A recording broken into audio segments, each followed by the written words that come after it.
dunia lebih banyak asing di Indonesia sampai dengan tahun 2021. Yang orange lebih besar nilainya dibandingkan yang biru. Jadi duit asing di lembaga keuangan Indonesia dan termasuk mungkin BP terhadap transaksi tertentu dia kasih pembayaran. Nah itu lebih tinggi, tapi sejak 21 ke sana yang biru lebih besar. Sisi kita itu sudah secara arus modal itu sudah ekspor, sudah keluar.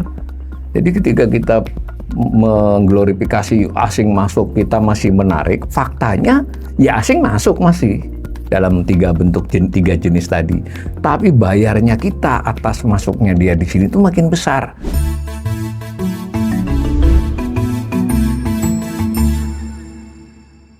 Salam cerdas, Ibu, Bapak, Saudara-saudara yang saya hormati. Kembali berjumpa dengan saya di kanal Awali Rizki dalam sesi Assessment Ekonomi. Kali ini saya melakukan assessment atau analisis umum atas informasi terkini dari Bank Indonesia terkait dengan posisi investasi internasional Indonesia. Jadi singkatannya PII Indonesia atau PI3 ya. Nah, publikasi hal tersebut baru saja dilakukan oleh Bank Indonesia tanggal 10 Maret dan itu adalah publikasi rutin setiap 3 bulan ya. Setiap 3 bulan, setiap triwulan Bank Indonesia merilis suatu kondisi, indikator-indikator, angka-angka terkait dengan tadi posisi investasi internasional tadi. Nah, karena ini termasuk indikator penting, dia ada di siaran pers, berita pers.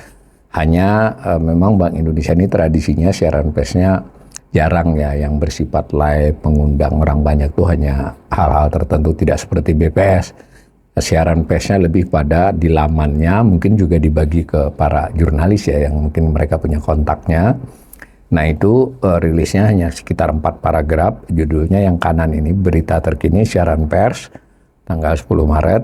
Nah itu saya capture bagian depannya saja, judulnya posisi kewajiban neto investasi internasional Indonesia triwulan 4 2025. Saya sudah katakan tadi kan setiap 3 bulan meningkat, itu judulnya.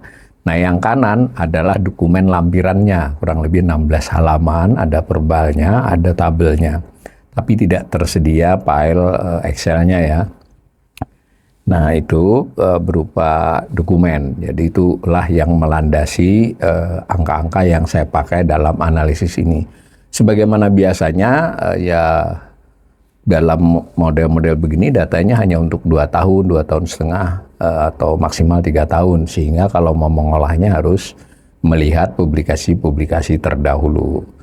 Nah, sebelum kita masuk ke dokumen posisi investasi internasional Indonesia ini, izinkan saya merefresh ya yang berkali-kali ditayangkan di kanal ini, bahwa apa yang dimaksud dengan transaksi internasional Indonesia, ya kan begitu kan. Nah, karena posisi investasi itu bagian dari ini. Transaksi ya adalah transaksi dari bisa dagang jasa, barang dan jasa ya, ekspor impor, bisa utang piutang, bisa investasi. Nah, catatannya adalah antara penduduk Indonesia dengan non-residen, dengan asing. Tapi jangan lupa definisi penduduk itu mencakup individu, korporasi, negara, dan lembaga lainnya ya, lebih bersifat ke badan hukum ya. Nah, dicatat dalam versi Indonesia kan, maksudnya kalau ekspor itu kan dari sisi Indonesia menjual gitu kan, lalu bisa memperoleh bayaran kan, bukan bisa ya memperoleh bayaran, berutang ya masuk, membayar utang ya keluar. Nah itu dicatat, kita sudah analisis, nama catatannya adalah neraca pembayaran Indonesia, balance of payment, NPI ya singkatannya. Nah NPI kan terdiri dari 2 transaksi besar yang disebut dengan transaksi berjalan dan transaksi finansial. Ini istilah-istilah yang dipakai untuk penyajian. Dan itu ada acuan internasionalnya, jadi bisa dibandingkan antar negara. Transaksi berjalan itu ya bahasa Inggrisnya current account, sedangkan transaksi finansial ya financial transaction, tapi dua-duanya neraca sebenarnya. NPI neraca besar, di dalamnya ada neraca subnya namanya transaksi berjalan dan finansial. Yang berjalan adalah perdagangan barang dan jasa, bukan hanya barang ya. yang finansial adalah utang piutang dan investasi. Nah, yang saya ingin tekankan di sini adalah yang transaksi finansial itu secara kepemilikan itu bisa milik penduduk, ya, keluar masuk dari Indonesia kan penduduk itu dia bisa keluar, investasi keluar, bisa juga kembali. Nah, itu istilahnya disebut aset ya. Dan hal lain adalah yang disebut dengan kewajiban, itu berarti modal milik asing yang keluar masuk Indonesia. Jadi catatannya ada dari sisi itu, dari sisi bagaimana kondisi kedua kepemilikan itu. Nah, bisa juga dilihat dari sisi jenisnya ada jenis transaksi transaksi finansial yang disebut dengan investasi langsung. Jadi investasi langsung, foreign direct investment, itu berarti ya bisa buat pabrik, menambah kapasitas pabrik, buat perusahaan, membeli perusahaan, menambahi perusahaan yang sudah ada, semacam itu. Tapi jangan lupa dari sudut pandangnya, ya ada punya orang Indonesia di luar dan punya asing di Indonesia. Nah, tetapi jangan lupa NPI itu adalah mencatat arus ya pendapatan, nah gampangannya begitu, dan pembayaran. Sebagaimana kalau kita pribadi itu kan kita harus memisahkan nih, yang namanya pendapatan kan bisa bulanan, tahunan, lalu ada yang disebut dengan aset kan, posisi lah. Kita punya harta berapa per tanggal berapa, punya utang berapa, jadi ada dua sisi. Nah, maka bisa digabungkan itu dalam hal transaksi jenis investasi langsung, misalnya ada catatan tentang arus tahun ini, ada juga catatan tentang posisi tahun ini per tanggal tertentu. Nah, di situ kaitannya dengan posisi investasi internasional Indonesia itu ya, NPI mencatat arus per 3 bulan dan secara akumulatif arus setahun keluar masuk, sedangkan posisi investasi internasional Indonesia adalah mencatat pada tanggal tertentu. Jadi kalau disebut 2025 berarti per 31 2025 triwulan 4-nya. Bagaimana posisi investasi langsung asing di Indonesia, berapa nilainya? Bukan arus setahunnya ya, posisinya. Begitu juga dengan modal orang Indonesia yang di luar, posisinya berapa per 31 Desember. Nah, tentu dari masing-masing jenis dan kepemilikan ini kita bisa olah ya. Kalau di dalam tadi dokumen 16 halaman tadi ya kondisi 2-3 tahun terakhir saja dia ulas.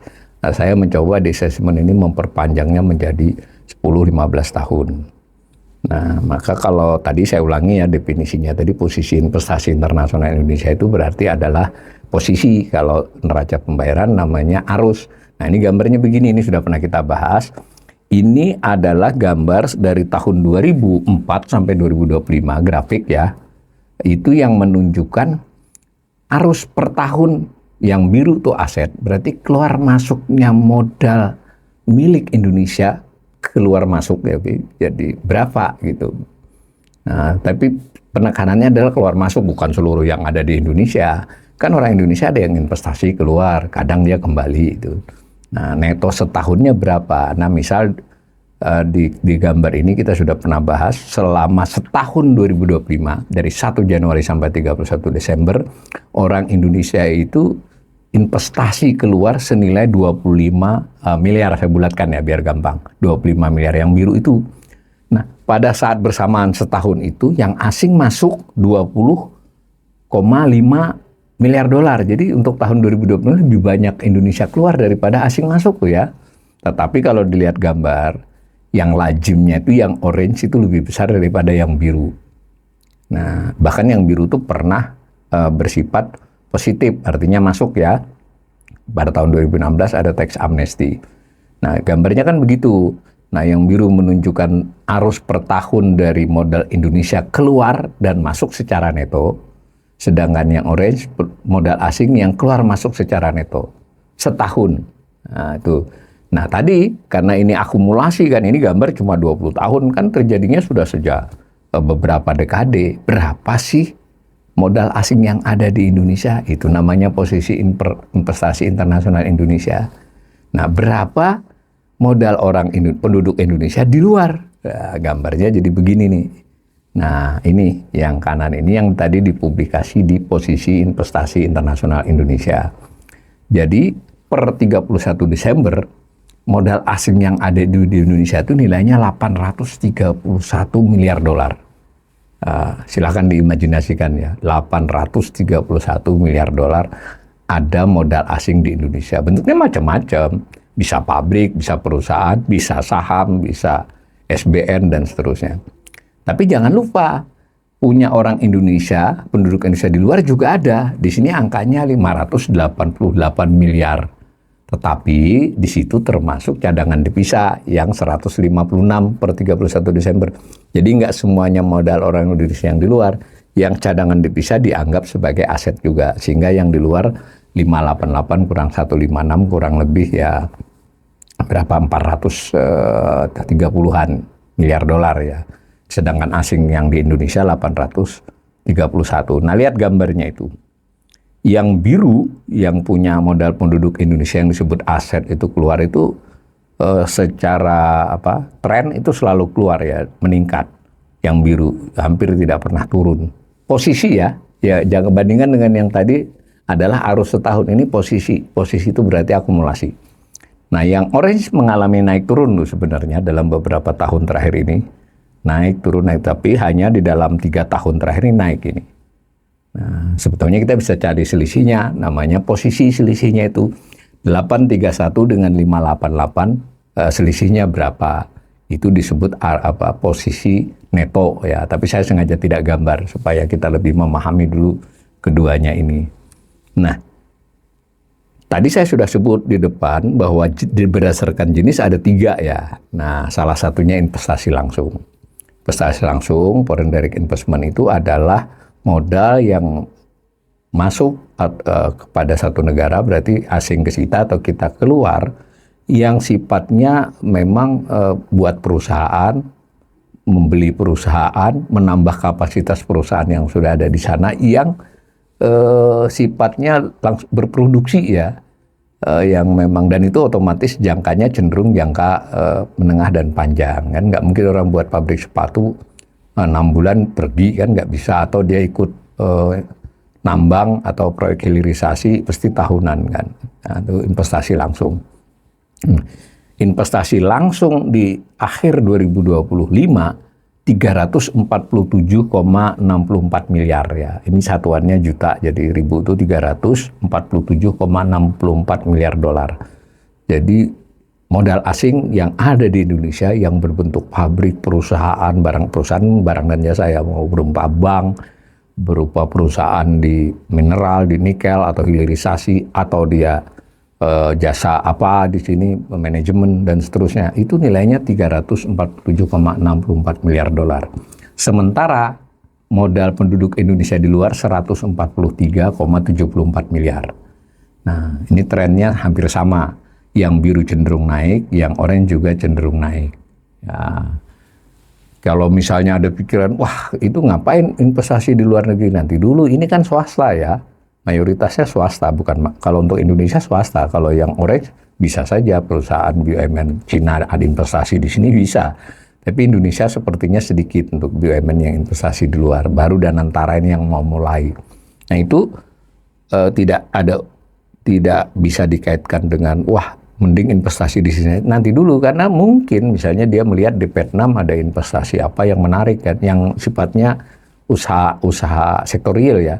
Sektorial, jasa juga disebut sektorial.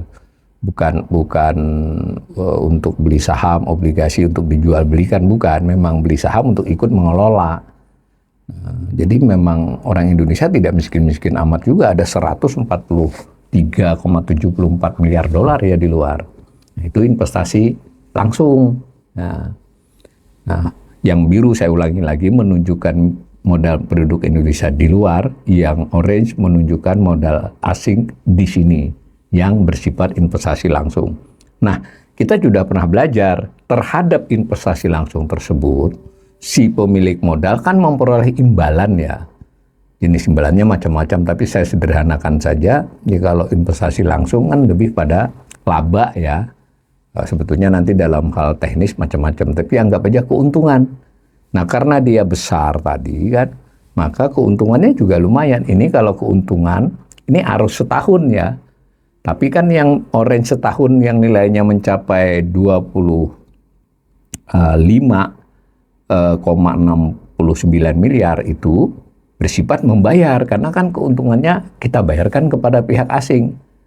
Nah, dan itu atas dasar keuntungan perusahaan yang existing. Jadi bukan arus tahun itu masuk berapa investasi langsung dapat keuntungan, kan tidak. Ini kaitannya dengan ini tadi, dengan posisi yang orange ini menunjukkan kita membayar keuntungan kepada mereka. Yang biru kita menerima keuntungan dari modal asing, modal penduduk Indonesia di luar negeri. Tapi ini menarik ya, kalau dilihat gambar ini kan dia sebetulnya hanya 40%-nya kan, sudah lumayan lah. Tapi kalau dilihat ini jauh kan, itu secara sepintas itu berarti kan modal asing itu memiliki keuntungan yang lebih besar dibandingkan penduduk Indonesia di luar memperoleh keuntungan ke sini. Tapi belum tentu juga demikian.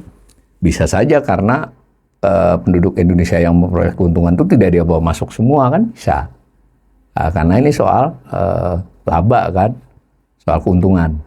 Tapi ini faktanya. Nah, kalau dibuat neto itu garisnya hitam itu, yang masuk dan yang keluar, menerima dan membayar. Itu investasi langsung. Bagaimana dengan jenis investasi lain? Ya, namanya investasi portofolio. Ada 3 jenis ya, sebenarnya ada 4 yang derivatif jarang dibahas karena kecil. Nah, investasi portofolio itu sudah bisa diimajinasikan ya, saham atau surat utang. Surat utang kalau negara disebut SBN atau sukuk. Kalau yang swasta termasuk BUMN disebut obligasi kan. Nah, dan antara kalau buat obligasi itu, karena bagaimanapun dan antara tidak diberlakukan sebagai negara kan, tapi sebagai perusahaan. Nah, kalau kita lihat di portofolio, nilai kepemilikan asing terhadap saham, terhadap obligasi swasta maupun SBN itu nilainya 293 miliar. Saya bulatkan terus ya, 293 miliar dolar Amerika. Nah, sedangkan yang Indonesia dibandingkan dengan investasi langsung tadi lebih sedikit. Jadi penduduk Indonesia yang mungkin beli US Treasury SBN-nya Amerika, mungkin beli saham di Wall Street atau di bursa Tokyo atau di mana saham itu lebih sedikit. Nilainya 40,57 miliar. Tapi ya 40,57 miliar itu banyak juga sebenarnya.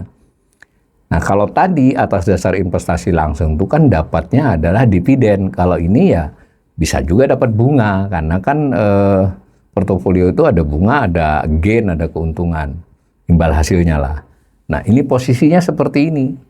Nah, ini boleh dikatakan juga yang suka disebut hot money, salah satunya ini, uang panas.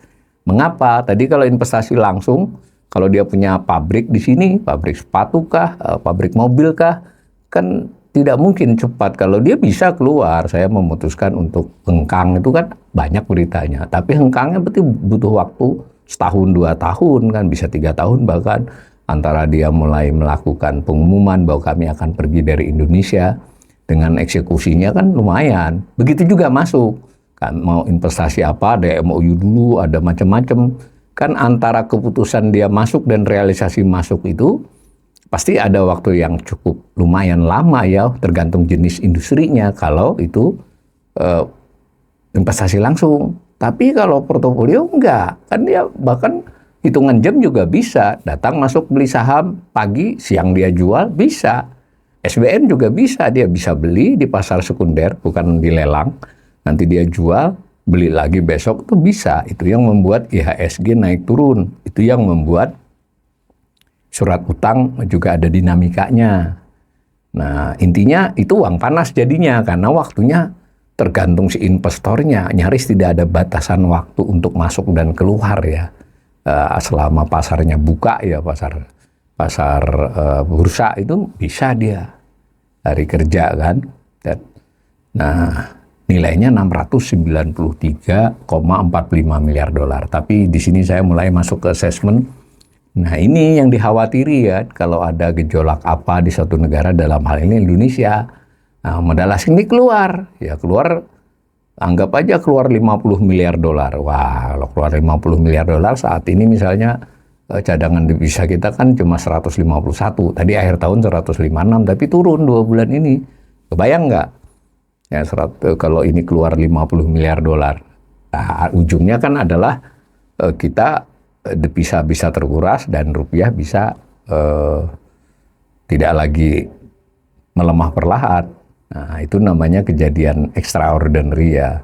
Nah, karena kita terbiasa masuk arusnya dan kondisinya adalah posisi ya, kita cukup banyak asing di Indonesia, kalau dia tiba-tiba keluar disebut sudden reversal. Kalau peristiwanya capital outflow karena dia lebih keluar. Capital outflow melalui arus lalu mempengaruhi posisi. Nah, sejauh ini tidak terjadi. Tipis lah dia naik turun kan, lihat nih gambarnya kan. Ya, malah di 2025 sempat naik. Nah, tapi katanya 2 bulan terakhir ini menurun. Nah, yang biru ini nyaris nggak pernah turun, jadi selalu keluar ya, tapi tidak terlalu banyak masih. Nah, atas kepemilikannya terhadap investasi portofolio itu, si asing dapat pembayaran, dapat bunga maupun dividen kalau pas waktunya kan, itu yang ditunjukkan. Jadi ini arus, kalau tadi posisi di tahun 2025 kita bayar 15,41 miliar dolar atas kepemilikan asing terhadap saham dan obligasi di Indonesia. Jangan lupa termasuk SBN di dalam obligasi itu.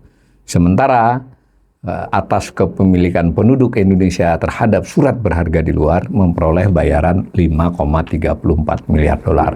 Kalau ini catatannya di balance of payment, neraca pembayaran.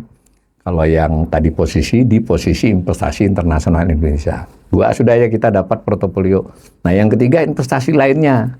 Nah, ini yang menurut saya paling menarik gejalanya dalam beberapa tahun terakhir. Apa itu investasi lainnya? Investasi lainnya itu yang terutama adalah simpanan di lembaga keuangan, bank maupun non-bank. Nah, itu jadi kalau penduduk Indonesia nyimpan duit di Singapura, yang legal, yang resmi, yang ada catatannya, itu masuknya di investasi lainnya yang biru, yang aset penduduk Indonesia di luar. Nah, kalau asing yang masuk di sini, di lembaga keuangan kita, di bank atau di bagian-bagian pelaku pasar modal misalnya, investor fund investment, itu bisa saja di mana saja ya. Catatannya agregatnya itu nilainya 188,84 miliar dolar. Menariknya di mana? Ternyata kan lebih banyak duit penduduk Indonesia di luar dibandingkan duit asing di sini. Di sini memang ada DP ya, down payment untuk transaksi, pembayaran transaksi. Tapi yang paling besar adalah simpanan di lembaga keuangan. Nah, dahulunya lebih banyak asing di Indonesia sampai dengan tahun 2021. Yang orange lebih besar nilainya dibandingkan yang biru. Jadi duit asing di lembaga keuangan Indonesia dan termasuk mungkin DP terhadap transaksi tertentu dia kasih pembayaran. Nah, itu lebih tinggi. Tapi sejak 21 ke sana yang biru lebih besar. Di sini memang tidak bisa dikatakan soal DHS secara langsung, tapi indikasi dipisah hasil ekspor itu di sini. Mungkin dia parkir di luar negeri, bisa jadi tergambar di sini ya, salah satunya. Tapi itu perlu riset yang lebih serius dan belum tentu kita bisa mengakses datanya ke Bank Indonesia ya. Tapi secara umum mungkin itu terjadi. Jadi opini bahwa ada duit orang Indonesia di Singapura di mana tuh ya, mungkin di netizen itu melebih-lebihkan ya nilainya, tapi bahwa itu ada, iya, dari gambar ini ada kan. Nah, silakan dikalikan itu 216,90 miliar dolar itu dikalikan kurs rupiah berapa, akan berapa ratus triliun itu kan, ribu mungkin keluarnya kan malah. Nah, saya ulangi, ini menarik. Penduduk Indonesia mulai parkir duitnya di luar sejak tahun 2021. Ya, 22. Maaf, saya salah tadi. Mulai 2022, berarti baru 4 tahun. Nah, tapi selisihnya makin jauh kan? 24, 25 makin tinggi itu. Nah, terhadap duit orang Indonesia di luar atau duit asing di Indonesia yang bentuknya adalah simpanan di lembaga keuangan, itu mereka memperoleh hasil ya. Bunga kah, apakah. Nah, ini gambarnya. Nah, ini yang menarik. Yang biru itu atas duit penduduk Indonesia di luar ya. Cuma kan ini adalah catatan resmi yang memang dilakukan arus resmi gitu. Resmi itu artinya memang beneran terjadi gitu. Legal. Bahwa misalnya dia dapat tapi dia dibawa masuk nggak kecatat kan. Kan menarik ini. Lihat, yang orange per tahunnya tetap lebih besar membayar. Padahal kalau dilihat di sini yang orange lebih kecil kan. Nah, kita tidak tahu rahasia apa di balik ini. Bisa saja memang penduduk Indonesia yang memperoleh imbal hasil dari duit dia di perbankan maupun lembaga keuangan asing tidak dibawa masuk semua, tapi bisa jadi juga ini mencerminkan terhadap duit asing yang sini imbal hasilnya gede gitu, bunganya dikasih gede, sementara atas duit Indonesia di luar lebih sedikit hasilnya. Ya, ini lihat nih gambarnya. Loh kok mau? Nah, kalau orang yang punya duit itu perusahaan atau individu pertimbangannya banyak ya, nggak hanya hasil, keamanan, portofolio, dia ngatur kebutuhan kalau duitnya ada di negara A, di negara B, di lembaga keuangan A, B, ya ini bisa jadi kan menyangkut keluasan dia berbisnis. Nah, tapi kalau secara angka ini termasuk membingungkan ini. Kalau dahulu lebih besar orange daripada biru wajar. 22 sampai dengan 25 ini tetap lebih besar orange-nya. Padahal kan secara posisi, secara akumulasi kan lebih besar biru tadi. Biru di sana aset, di sini penerimaan ya. Ini yang saya kira menantang untuk dilakukan riset ya buat pemirsa saya yang mungkin lebih serius, ada waktu untuk mau tesis, disertasi atau keperluan apapun. Bright Institute juga nanti akan mencoba ini, tapi saya sudah tak-atik itu memang perlu effort ya, perlu sumber daya untuk mengakses datanya. Nah, udah ya, secara keseluruhan kita sudah dapat gambaran nih. Ada 3 jenis transaksi finansial, investasi langsung, investasi portofolio, investasi lainnya. Secara kepemilikan di dalam 3 jenis ini ada milik asing, ada milik Indonesia. Nah, ketiga-tiganya ini memberikan keuntungan dan atau memberikan bunga. Jadi bisa salah satu, bisa dua-duanya. Terjadilah arus yang dicatat oleh Bank Indonesia. Nah, kalau saya kaitkan, ada gambar ini. Yang biru itu modal asing neto. Ini sama dengan yang tadi di transaksi finansial. Arus setahun keluar masuk. Misalnya yang birunya tadi, berapa tadi? 20,5 miliar kan. Nah itu yang dan seterusnya. Jadi arus tahunan bukan posisi ya. Nah menariknya kita juga bayar tadi kan atas bunga dan dividennya. Kalau diperhatikan bayar tahunan dengan masuk tahunan itu sudah lebih besar membayar. Kok bisa? Ya bisa karena yang membayar itu kan atas posisi, bukan atas duit yang masuk tahun itu. Mungkin masuknya ke saham, masuknya ke investasi langsung itu sekian. Tapi tahun-tahun sebelumnya kan sudah terakumulasi. Dan belum lagi tadi saya sinyalemennya, kelihatannya imbal hasil di Indonesia lebih tinggi kan dibandingkan banyak negara. Karena itu kita membayar. Nah, yang orange itu adalah pembayaran bunga dan dividen, pembayaran atas investasi asing di Indonesia. Yang biru itu adalah investasi asing yang masuk tahun itu. Jadi ini setahun, ini tahunan ya, bukan posisi. Nah, kalau dilihat ini sebenarnya sejak tahun 2020, bukan 22 lagi nih, selama berapa, 6 tahun, posisi kita itu sudah secara arus modal, itu sudah ekspor, sudah keluar. Jadi ketika kita mengglorifikasi asing masuk, kita masih menarik, faktanya ya asing masuk masih dalam 3 bentuk, 3 jenis tadi. Tapi bayarnya kita atas masuknya dia di sini itu makin besar. Bahkan kalau dihitung per tahun dalam 5 tahun terakhir ini, 6 tahun ya maaf, 1, 2, 3, 6 tahun, kita sudah lebih banyak membayar dibandingkan duit yang masuk. Tapi ini memang tidak bisa dihindari jadinya. Karena kalau kita nggak boleh dia masuk, kan tetap bayar juga yang biru, yang orange. Nah inilah yang menunjukkan kondisi ketahanan eksternal kita itu rapuh kan sebenarnya. Kita sebagai sebuah perekonomian, jangan pemerintah semua ya, ini ada pelaku swastanya besar. Sebagai perekonomian suatu negara, kita ini sudah adiktif ya. Kalau modal asing nggak masuk ya kita bahaya. Tapi modal asing terus masuk bertambah ya imbal hasil kita juga makin besar ke luar negeri. Nah, ini kita makin bergantung. Jadi kayak apa ya? Ya kalau mungkin bahasa sehari ini kayak rentenir, kita kalau sudah terlanjur punya utang banyak, kalau kita nggak ngutang lagi, kita nggak bisa bayar utang lama. Tapi kalau kita terus mengutang ya sudah, kita punya beban yang terus menerus.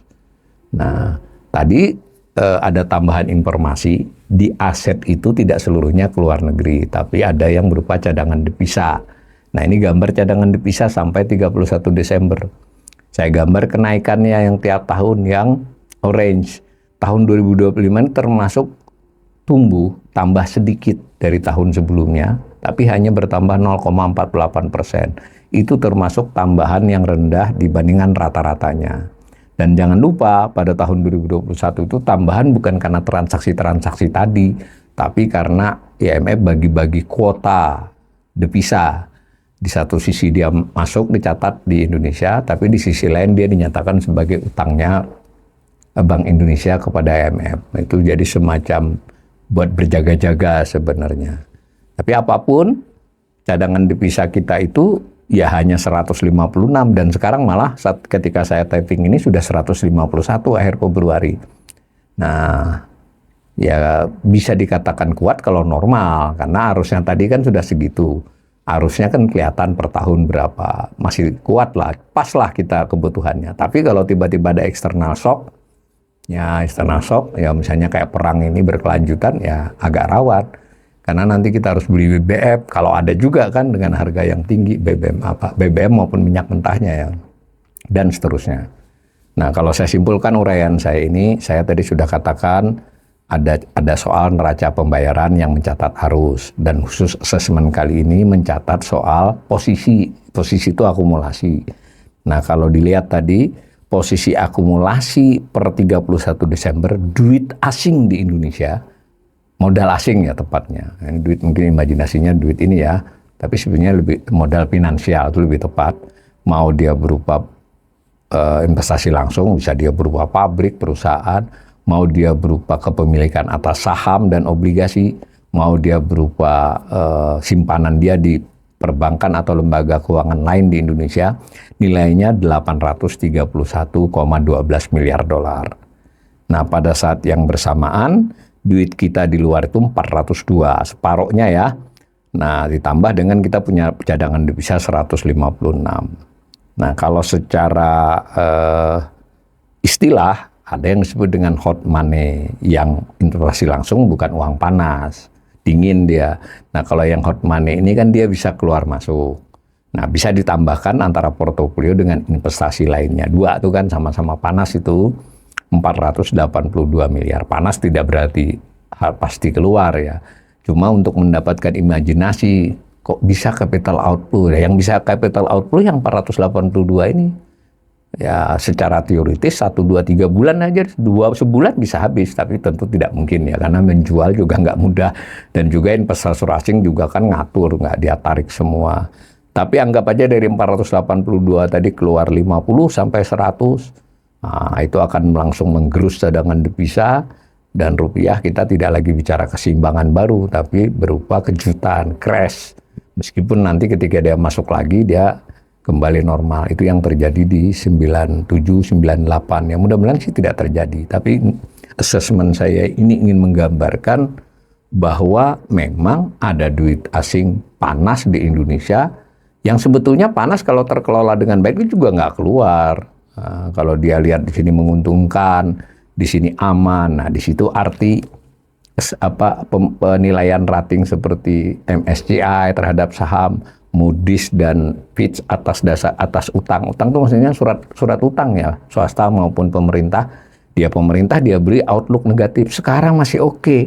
Ngutangi Indonesia, pegang SBN pemerintah Indonesia masih oke, masih dalam grade, dalam tingkat layak investasi, layak diutangi.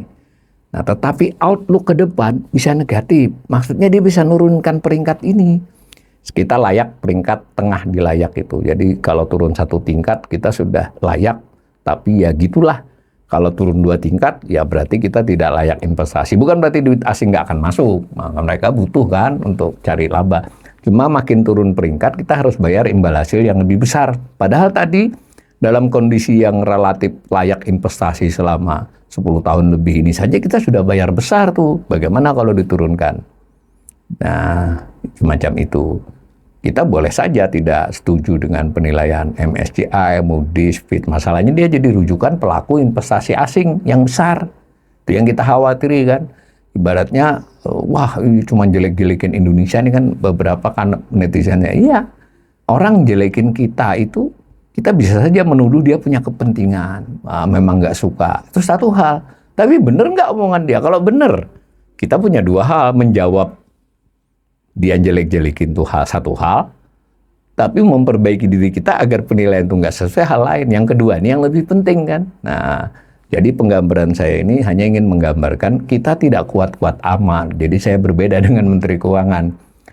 Masih aman, masih oke, masih duit asing masih ada di sini. Kita diberitahu ini masih layak, bukan negara gagal, bukan. Tetapi kondisinya tidak cukup kuat sebenarnya. Dan bisa digoyang-goyang oleh asing. Asing kan begitu, karena duit, ya butuhnya masuk keluar masuk untuk dapat keuntungan.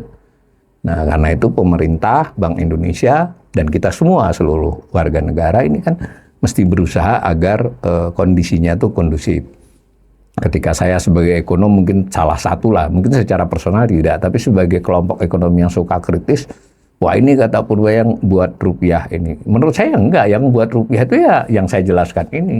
Mereka itu kan investasi asing itu ngelihat aja, saya masuk dapat berapa, keluar bagaimana, buat keluar masuk dan seterusnya, di saham maupun di surat utang. Nah, mudah-mudahan informasi saya ini membuat kita semua sekurang-kurangnya bisa memahami dinamika yang terkait kekinian. Di sini nanti bisa dikaitkan dengan harga minyak, dengan mau impor pick up dan seterusnya, silahkan diimajinasikan. Saya ingin menyampaikan pandangan bahwa inilah saat momentum Bank Indonesia, pemerintah khususnya Menteri Keuangan, ya berbicara speak yang lebih soft, membangun optimisme, tetapi jangan berlebihan karena kita sebenarnya tidak segagah itu kondisi ekonomi kita. Mudah-mudahan penilaian saya ini bermanfaat buat informasi para pemirsa.